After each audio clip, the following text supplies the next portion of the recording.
Assalam alaikum wa rahmatullah. Il y a des moments dans la vie où l'on sent quelque chose, sans pouvoir vraiment l'expliquer. Une sensation intérieure étrange, comme si l'on se trouvait à la frontière d'un changement. Rien n'a encore bougé extérieurement. Les problèmes sont toujours là. Les mêmes blocages, les mêmes silences après les invocations, les mêmes questions qui tournent dans le cœur. Et pourtant, au fond de toi, tu sens que quelque chose approche. Ce mardi ressemble à tous les autres. Un jour ordinaire pour beaucoup. Un jour coincé entre l'effort du début de semaine et l'espoir lointain du vendredi. Un jour où la fatigue commence à se faire sentir, où les responsabilités pèsent, où les pensées deviennent plus lourdes que les gestes. Mais pour le croyant attentif, aucun jour n'est vide. Car chaque jour qu'Allah te permet de vivre est une invitation discrète, une occasion de revenir, de réparer, de déposer ce qui fatigue ton âme. Si tu es ici aujourd'hui, si cette vidéo s'est affichée devant toi ce mardi, ce n'est pas un hasard. Peut-être que ton cœur est chargé, peut-être que tu avances mais sans voir de sortie, peut-être que tu invoques Allah depuis longtemps pour une chose précise, et que tu te demandes en silence, pourquoi rien ne change?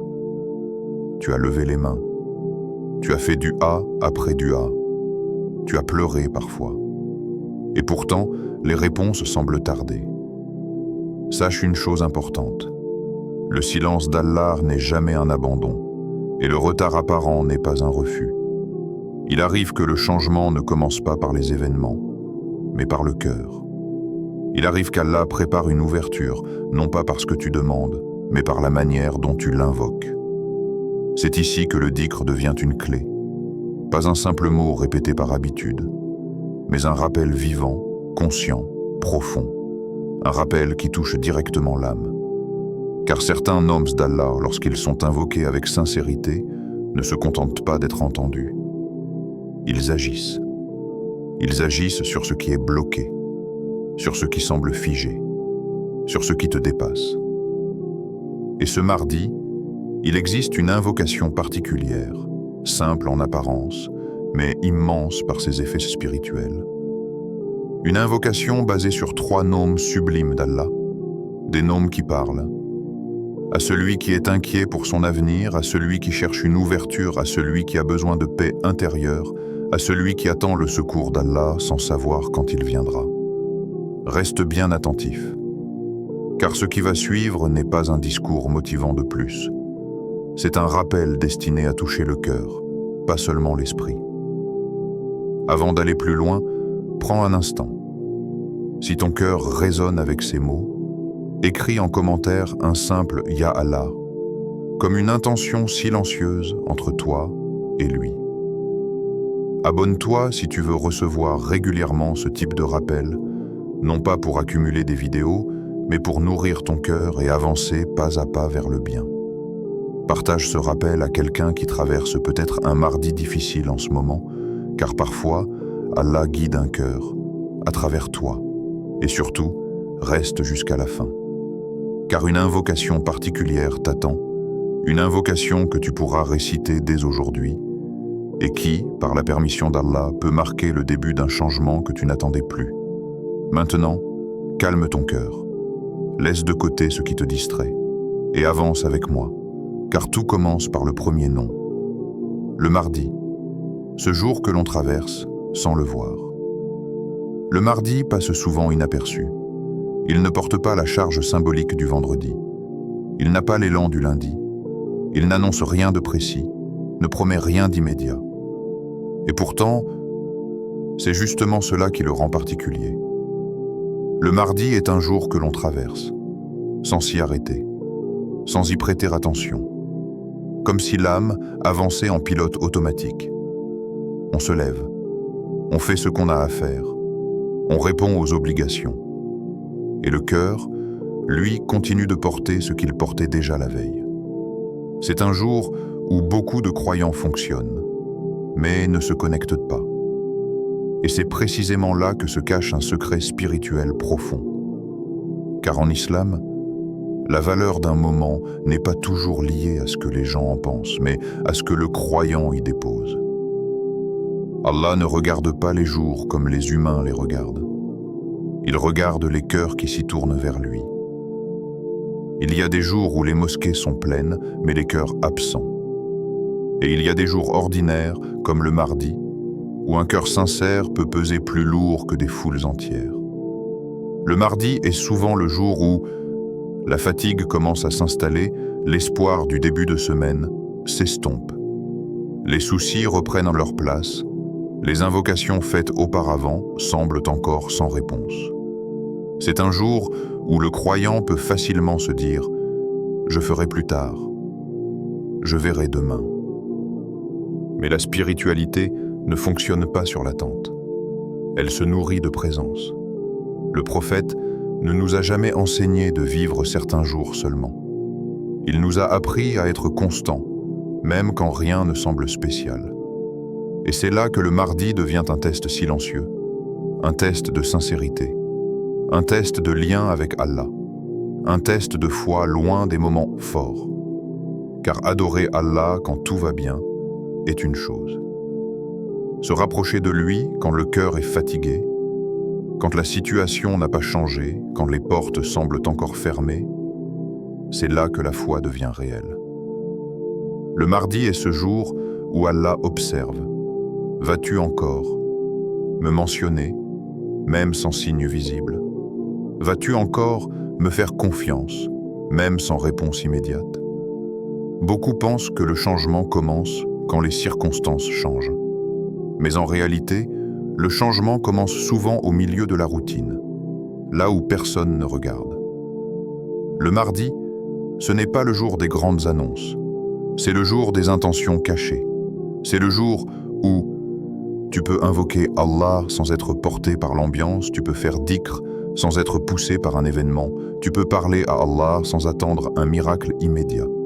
Et ce genre d'adoration, Allah l'aime profondément, parce qu'elle est sincère, parce qu'elle est discrète, parce qu'elle ne cherche pas l'effet, mais la proximité. Il y a un point important que beaucoup oublient. Allah agit souvent quand l'homme pense que rien ne se passe. Le mardi est souvent un jour où les blocages sont encore là, les problèmes ne se sont pas résolus, la situation n'a pas changé. Mais le croyant averti sait que, quand Allah retarde l'ouverture, il travaille déjà sur la racine. Et cette racine, c'est le cœur. Le mardi devient alors un terrain fertile. Un terrain où l'on peut planter un dhikr sincère. Un terrain où une invocation peut descendre sans bruit. Un terrain où un homme d'Allah peut commencer à agir en profondeur. Car le cœur, comme la terre, a besoin de moments calmes pour recevoir. Les jours très chargés spirituellement sont comme des pluies fortes. Ils nettoient la surface.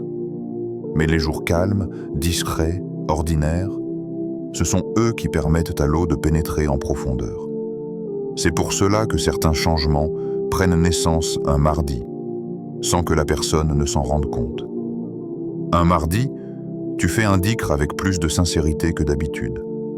Un mardi, tu confies ton affaire à Allah sans formule compliquée. Un mardi, tu lâches enfin ce que tu essayais de contrôler seul.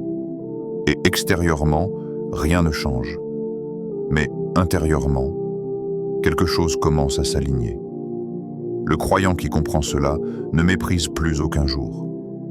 Il ne classe plus les moments de sa vie en importants ou secondaires. Il sait que chaque jour peut devenir décisif s'il est relié à Allah. Le mardi n'est pas un jour faible, c'est un jour neutre. Et ce sont les jours neutres qui révèlent le niveau réel de la foi. Car quand il n'y a ni excitation ni pression, quand il n'y a ni promesse ni récompense immédiate, ce qui reste, c'est la relation pure entre le serviteur et son Seigneur. C'est pour cela que ce mardi est important. Pas parce qu'il est spécial en soi, mais parce que toi, tu peux le rendre spécial. Et cela commence par une chose simple, souvent sous-estimée, mais immensément puissante. Invoquer Allah par ses noms. Pas mécaniquement, pas rapidement, mais avec conscience.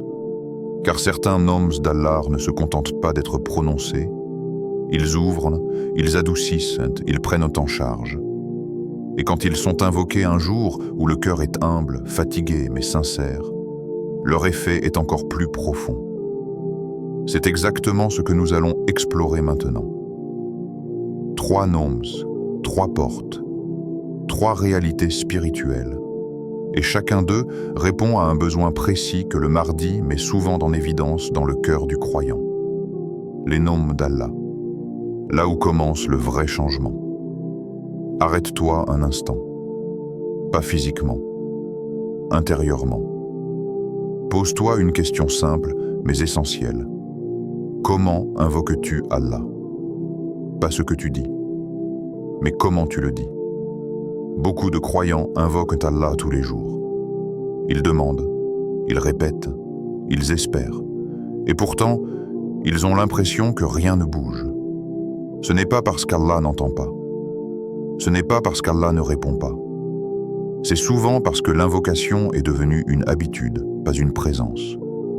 Allah dit clairement dans le Coran, « C'est à Allah qu'appartiennent les plus beaux noms. Invoquez-le donc par eux. » Ce verset n'est pas une invitation vague, c'est une clé. Les noms d'Allah ne sont pas de simples qualificatifs.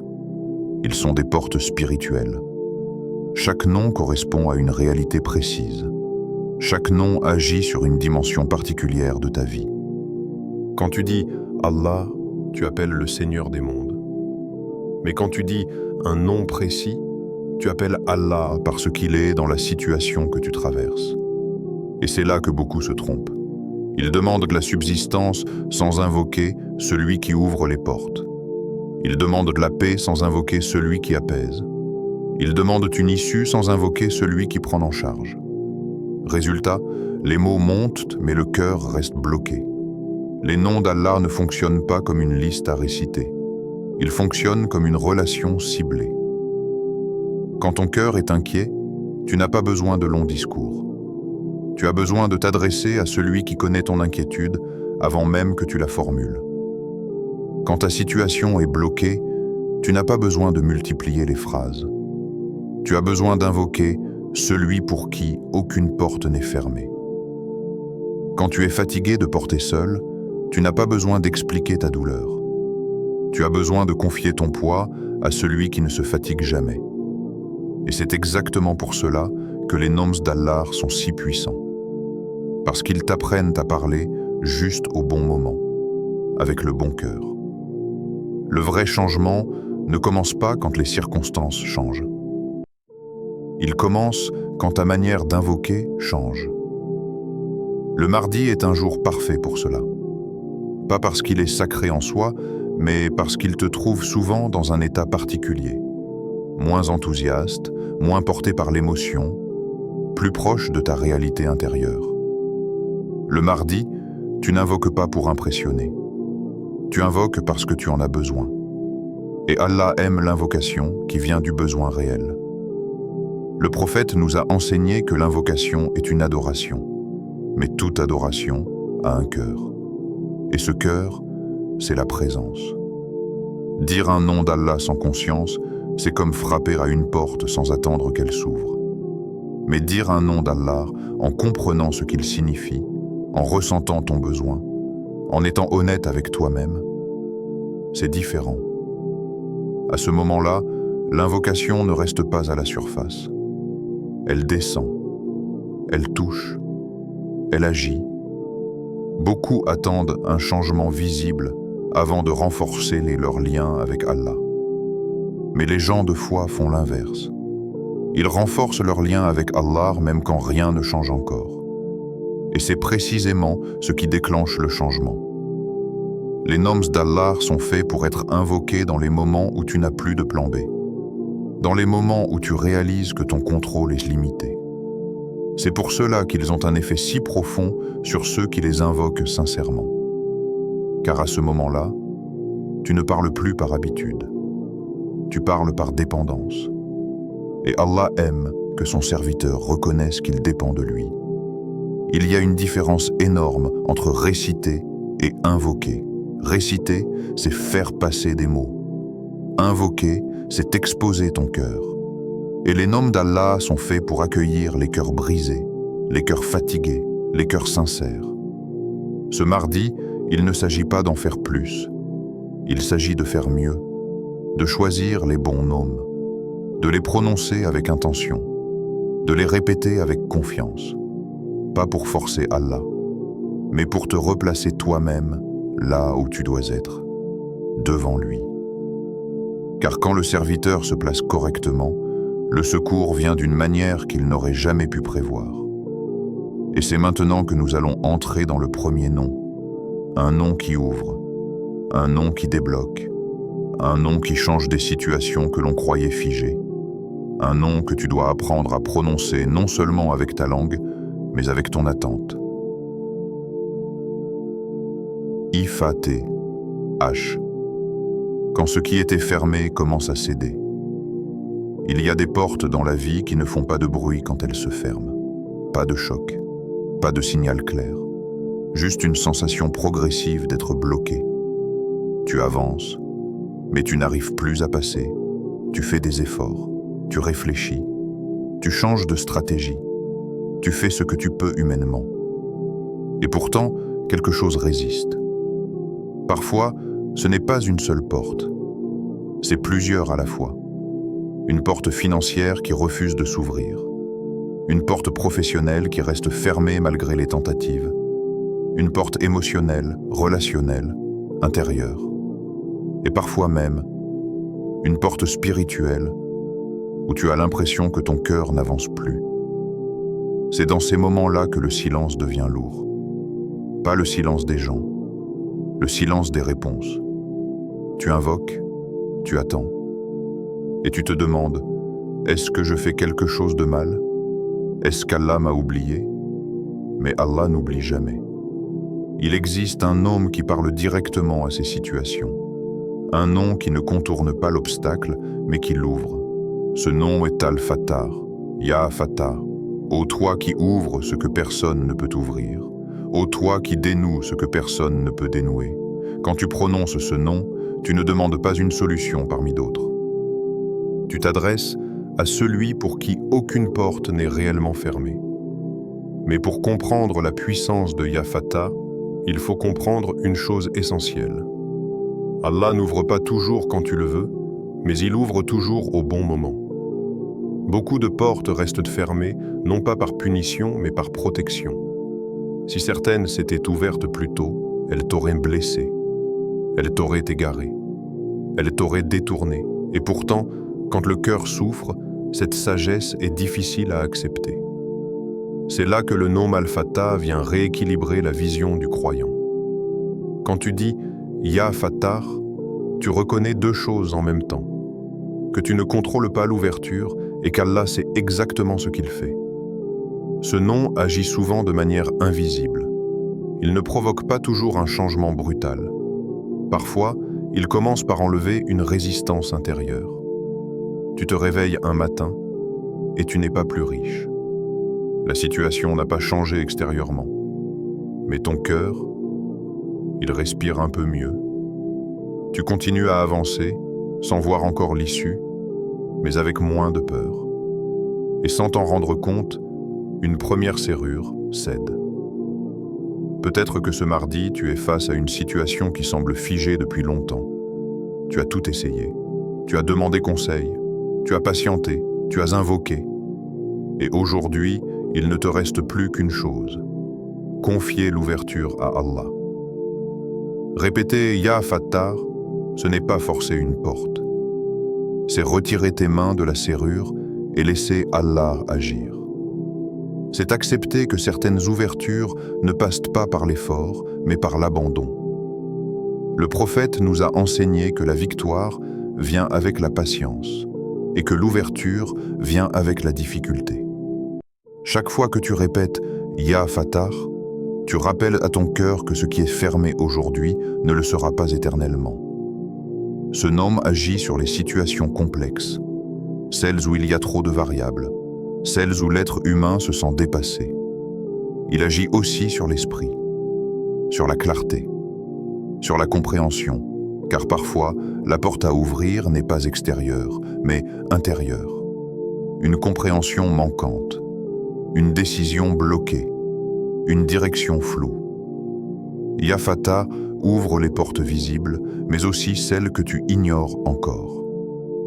Ce mardi, quand tu prononceras ce nom, ne le fais pas avec impatience. Fais-le avec confiance. Répète-le lentement. Laisse chaque syllabe descendre. Ne demande pas comment. Ne demande pas quand. Car l'ouverture d'Allah n'est jamais limitée à ce que tu imagines. Il ouvre parfois par une rencontre inattendue, par un refus qui mène à autre chose, par un retard qui protège, par une épreuve qui réoriente. Et souvent, tu comprends l'ouverture après qu'elle ait déjà eu lieu.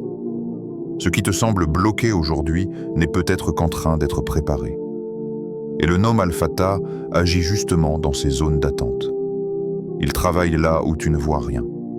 Il agit là où tu penses que tout est figé. Et plus ton cœur s'apaise en le répétant, plus l'ouverture se rapproche. Mais Ya Fatah n'agit jamais seul. Il prépare le terrain pour d'autres noms. Des noms qui ne cherchent pas à ouvrir, mais à adoucir, à protéger, à guider subtilement. C'est ce nom-là que nous allons maintenant découvrir, Atuf. Quand Allah agit sans que tu t'en rendes compte, il y a des moments dans la vie où tu n'as pas besoin qu'on t'explique davantage. Tu n'as pas besoin de solutions compliquées. Tu n'as pas besoin de portes grandes ouvertes. Tu as juste besoin que ça s'adoucisse.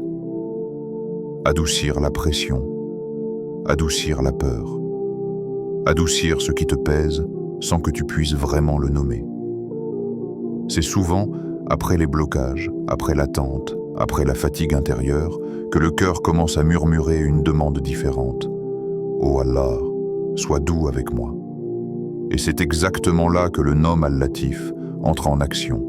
Ya Latif. Ô toi dont la douceur est si subtile qu'on ne la remarque qu'après coup. Ô toi qui agis sans bruit, sans choc, sans bouleverser violemment. La douceur d'Allah n'est pas une faiblesse. Elle est une maîtrise parfaite. Allah sait quand ton cœur ne supporterait pas une réponse brutale. Il sait quand une ouverture trop soudaine te déséquilibrerait.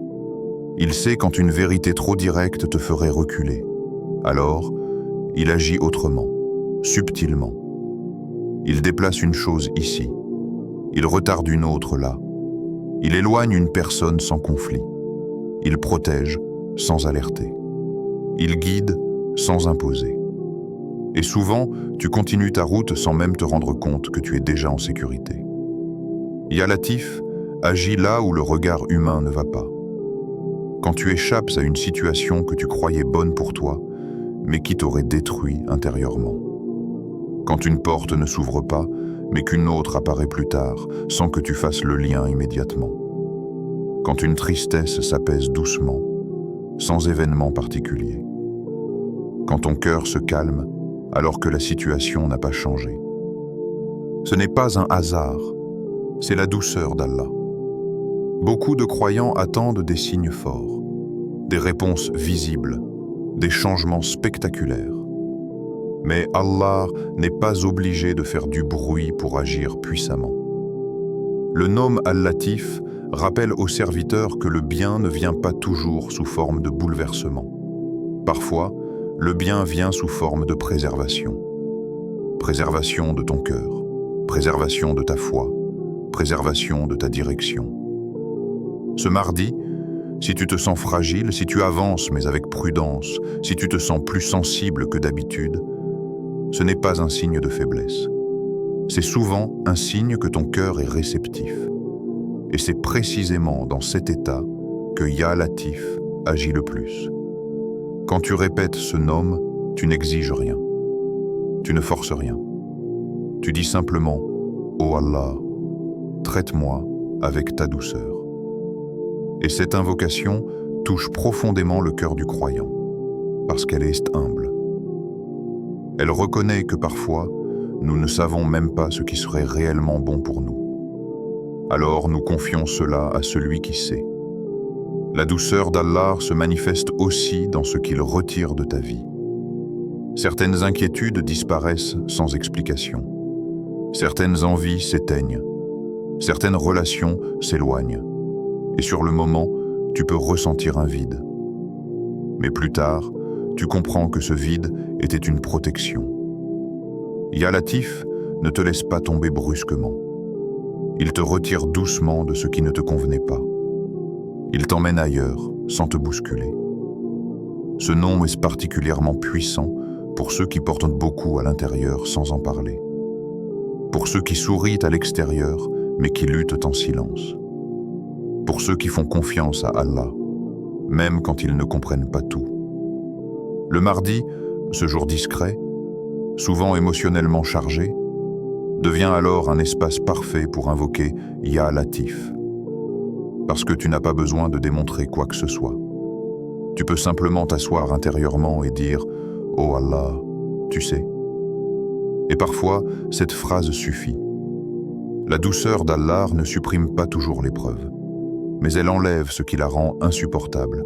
Elle allège, elle stabilise, elle rassure, et sans t'en rendre compte, tu continues d'avancer. Protégé, guidé, encadré. Mais il arrive un moment où le cœur, même apaisé, reste chargé. Pas de tristesse, pas d'angoisse, mais de responsabilité. Des choses à porter, des décisions à prendre, un avenir incertain. Et à ce stade, il ne s'agit plus seulement d'ouverture ou de douceur. Il s'agit de remettre, de confier totalement. C'est là qu'intervient un nom qui libère le croyant du poids qu'il porte seul depuis trop longtemps, Iwakil. Quand tu arrêtes de porter seul ce qui te dépasse. Il y a une fatigue que le sommeil ne soigne pas. Une fatigue qui ne vient pas du corps, mais de l'intérieur. C'est la fatigue de celui qui réfléchit trop, qui anticipe tout, qui essaie de contrôler ce qui ne dépend pas de lui.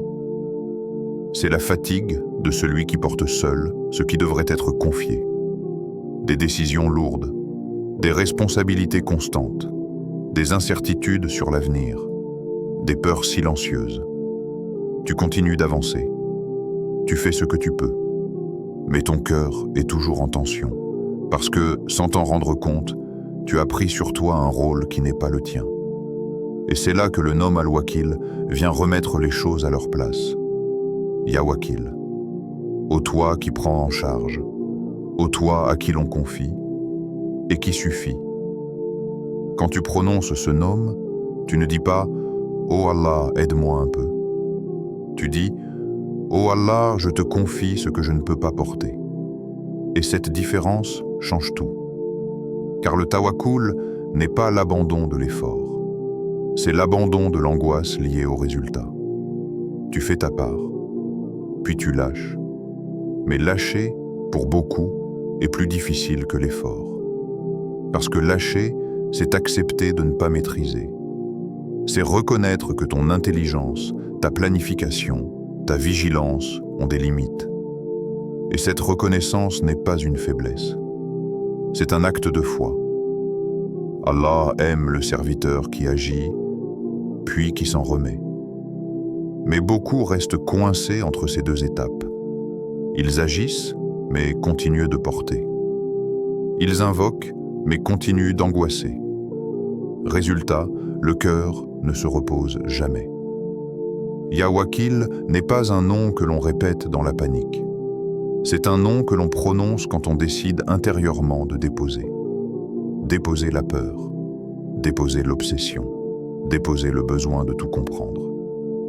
Le prophète nous a appris que si les gens plaçaient leur confiance en Allah comme il se doit, il leur accorderait leur subsistance comme il la donne à l'oiseau. Il part le ventre vide et revient rassasié. L'oiseau ne reste pas figé à se demander comment il va manger. Il part. Il fait ce qu'il peut. Puis il se repose sur ce qu'Allah a décrété. Voilà le cœur de Ya Wakil. Ce mardi, si tu te sens responsable de tout, si tu as l'impression que tout repose sur toi, si ton esprit ne se tait jamais, ce nom est pour toi. Répéter Ya Wakil C'est rappeler à ton cœur que tu n'es pas seul à tenir l'équilibre. C'est accepter que certaines choses ne se régleront pas par plus de réflexion, mais par plus de confiance. Le poids que tu portes ne disparaît pas toujours immédiatement, mais il se déplace. Il quitte ton cœur pour être pris en charge par celui qui ne se fatigue pas. Et ce déplacement, tu le ressens. Ton souffle devient plus calme. Tes pensées ralentissent, ton regard change. Parce que tu n'es plus en train de tout soutenir seul. Allah n'attend pas de toi que tu sois fort en permanence. Il attend que tu saches quand t'appuyer sur lui. Ya Wakil ne signifie pas que tout sera facile, mais que tu ne seras plus écrasé. Il ne supprime pas toujours l'épreuve, mais il supprime la solitude face à l'épreuve. Et cette différence transforme la manière dont tu traverses la vie. Le mardi devient alors un point de bascule. Pas parce que tout s'est résolu, mais parce que toi, tu as cessé de lutter intérieurement. Tu continues d'agir. Tu continues de planifier. Mais tu ne portes plus le résultat. Et ce détachement, Allah l'honore. Car quand le serviteur s'en remet sincèrement, Allah intervient d'une manière qui dépasse les calculs humains. Parfois, les choses s'arrangent d'un coup. Parfois, elles se réorganisent lentement. Mais dans les deux cas, le cœur est en paix. Et cette paix est un signe clair que la confiance est en train de prendre racine. Mais pour que cette confiance devienne stable, elle doit être pratiquée. Pas seulement ressentie. Pratiquée régulièrement. Concrètement. C'est pour cela qu'il est important maintenant de comprendre comment associer ces noms, comment les répéter, comment les ancrer dans ton mardi. Car le rappel, quand il est structuré, devient un refuge. Et ce refuge, nous allons le construire ensemble, pas à pas. Comment ancrer ces 3 noms dans ton mardi? Beaucoup de rappels touchent le cœur, mais disparaissent dès que la vidéo se termine. Non pas parce qu'ils étaient faux, mais parce qu'ils n'ont pas trouvé de place concrète dans la vie du croyant. Or, le dhikr n'est pas fait pour rester dans l'émotion. Il est fait pour s'inscrire dans le réel. C'est ici que cette partie devient essentielle. Car invoquer Ya Fattar, Ya Latif et Ya Wakil n'est pas un acte abstrait. C'est une pratique simple, stable, répétable, que tu peux intégrer à ton mardi sans bouleverser ta vie. La force de cette invocation ne réside pas dans la quantité extrême, mais dans la régularité consciente. Avant toute chose, il faut comprendre un principe fondamental. Le dhikr agit différemment selon l'état du cœur qui le prononce. Ce n'est pas la langue qui transforme, c'est la présence intérieure. C'est pour cela que le mardi, jour discret, sans pression spirituelle particulière, est idéal. Tu n'es pas porté par l'ambiance. Tu n'es pas poussé par l'émotion collective. Tu es face à toi-même. Et c'est précisément dans cet état que le dhikr s'ancre le plus profondément. 1. Choisir un moment stable, pas parfait. Il n'est pas nécessaire d'attendre un moment exceptionnel.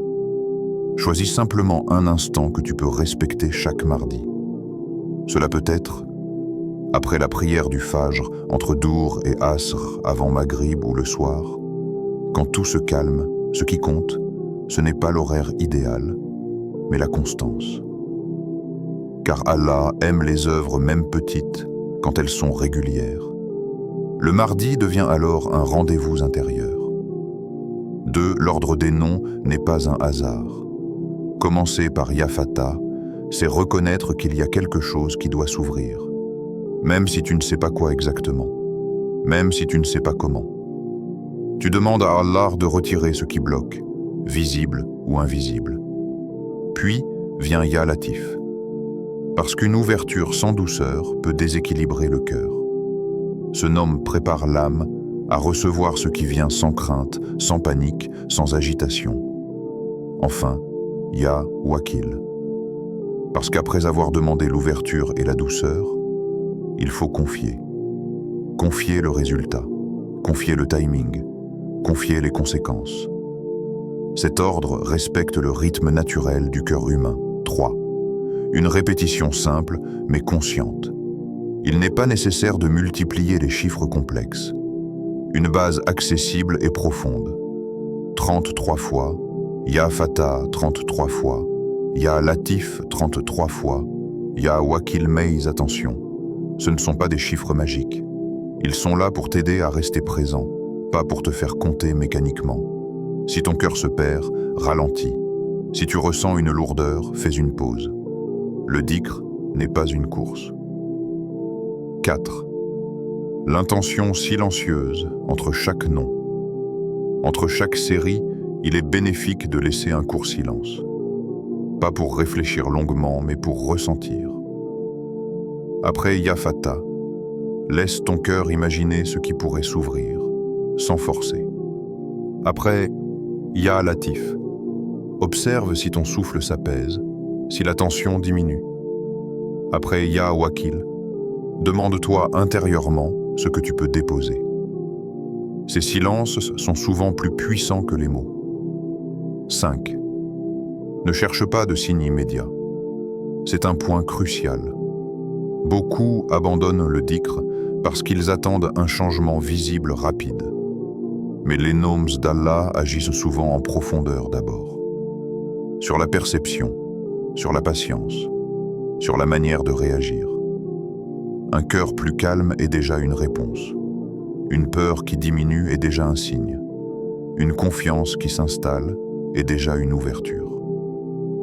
Le mardi suivant, reviens au même rendez-vous, même si rien ne semble différent, même si ton esprit doute, car la régularité est une forme de foi silencieuse. 6. Intégrer le dhikr dans l'état d'esprit du mardi. Le mardi devient alors un jour où tu ne forces pas. Tu fais ta part, tu travailles, tu avances. Mais intérieurement, tu sais que tu n'es pas seul. Tu sais que certaines portes sont entre de meilleures mains que les tiennes. Ce savoir change subtilement ta manière de vivre la semaine. Et sans même t'en rendre compte, tu passes d'un mardi lourd à un mardi ancré, d'un mardi subi à un mardi habité. Mais il reste une étape essentielle. Car le dhikr, aussi puissant soit-il, atteint son sommet quand il est accompagné d'une invocation directe, sincère, sans détour. Une invocation qui rassemble ses noms et qui parle à Allah avec les mots du cœur. C'est cette invocation que nous allons maintenant prononcer ensemble. Quand le mardi devient un point de bascule pour toute ta semaine, il y a des changements qui ne font pas de bruit. Pas de bouleversement soudain, pas d'annonce spectaculaire, pas de signe évident. Et pourtant, ils transforment tout. Ce sont les changements qui commencent à l'intérieur, dans la manière dont tu vis les jours qui suivent. Quand tu consacres ton mardi au rappel conscient d'Allah, quelque chose s'aligne doucement. Tu ne te réveilles pas forcément avec une solution immédiate. Mais tu te réveilles avec une direction. Et cette direction fait toute la différence. Le cœur qui a invoqué Ya Fatah avance dans la semaine avec l'idée que des portes peuvent s'ouvrir à tout moment. Il ne se sent plus enfermé dans une seule issue. Il ne voit plus le blocage comme une fin, mais comme une étape. Le cœur qui a invoqué Ya Latif traverse les jours suivants avec plus de douceur envers lui-même. Il ne se juge plus aussi durement. Il accepte ses limites. Il comprend que tout ne se règle pas dans la brutalité. Il commence à remarquer les petites protections invisibles, les détours qui évitent le pire, les lenteurs qui préservent. Et le cœur qui a invoqué Ya Wakil ne porte plus la semaine comme un fardeau écrasant. Il agit, mais sans se consumer. Il planifie, mais sans s'angoisser. Il avance, mais sans se perdre. Voilà comment un simple mardi peut influencer les jours qui suivent. Non pas en changeant immédiatement les événements, mais en transformant la manière de les vivre. Le croyant qui comprend cela ne cherche plus à contrôler chaque instant. Il cherche à habiter chaque instant avec Allah. Et cette présence change tout. Car une semaine vécue avec Allah n'a pas le même poids qu'une semaine vécue seule. Les épreuves sont peut-être là. Les responsabilités aussi. Mais le cœur n'est plus isolé. Et c'est précisément ce que ce rappel cherche à t'offrir. Non pas une promesse irréaliste, mais une compagnie divine, invocation finale. Dépose ton cœur devant Allah maintenant. Si tu le peux, calme-toi intérieurement. Même si tu écoutes en faisant autre chose, laisse ces mots descendre doucement. Ô Allah, toi qui es Al-Fattar, ouvre pour nous les portes du bien que nous ne savons même pas demander. Ô Allah, ouvre ce qui est bloqué dans nos vies, dans nos cœurs, dans nos chemins. Ô Allah, si certaines portes restent fermées, accorde-nous la patience et la compréhension de ta sagesse. Ô Allah, toi qui es Al-Latif, sois doux avec nos cœurs fatigués. Sois doux avec nos pensées, avec nos peurs, avec nos blessures invisibles. Ô Allah, protège-nous par ta douceur, là où nous ne voyons rien, là où nous ne comprenons pas encore. Ô Allah, toi qui es Al-Wakil, nous te confions ce qui nous dépasse. Nous te confions nos inquiétudes, nos avenirs incertains, nos responsabilités lourdes. Ô Allah, prends en charge ce que nous portons seuls depuis trop longtemps. Accorde-nous un cœur qui agit sans s'angoisser, qui avance sans se perdre, qui te fait confiance sincèrement. Ô Allah, fais de ce mardi un point de départ vers plus de paix, plus de clarté, plus de proximité avec toi. Ne nous prive pas de la douceur de ton rappel, ni de la lumière de ta guidance. Min, ce mardi n'était pas ordinaire. Si tu es arrivé jusqu'ici, ce n'est pas un hasard. Ce mardi n'était peut-être pas spécial au départ, mais il peut le devenir parce que tu y as déposé. Rappelle-toi, les plus grands changements commencent souvent dans le silence, dans un nom répété avec sincérité, dans une confiance renouvelée, dans un cœur qui se tourne vers Allah sans condition. Ne sous-estime jamais un rappel reçu au bon moment, ni une invocation faite avec vérité. Fais vivre ce rappel. Si ce rappel a touché ton cœur, écris en commentaire « Ya Fattar » comme une intention silencieuse entre toi et Allah. Abonne-toi à la chaîne Au cœur de l'Islam si tu souhaites continuer à nourrir ta foi, à apaiser ton cœur et à avancer pas à pas vers le bien. Partage cette vidéo à quelqu'un qui traverse un mardi difficile, car parfois, Allah apaise un cœur à travers un simple rappel. Et n'oublie pas, reviens chaque mardi avec ses noms et observe doucement comment Allah agit dans ta vie.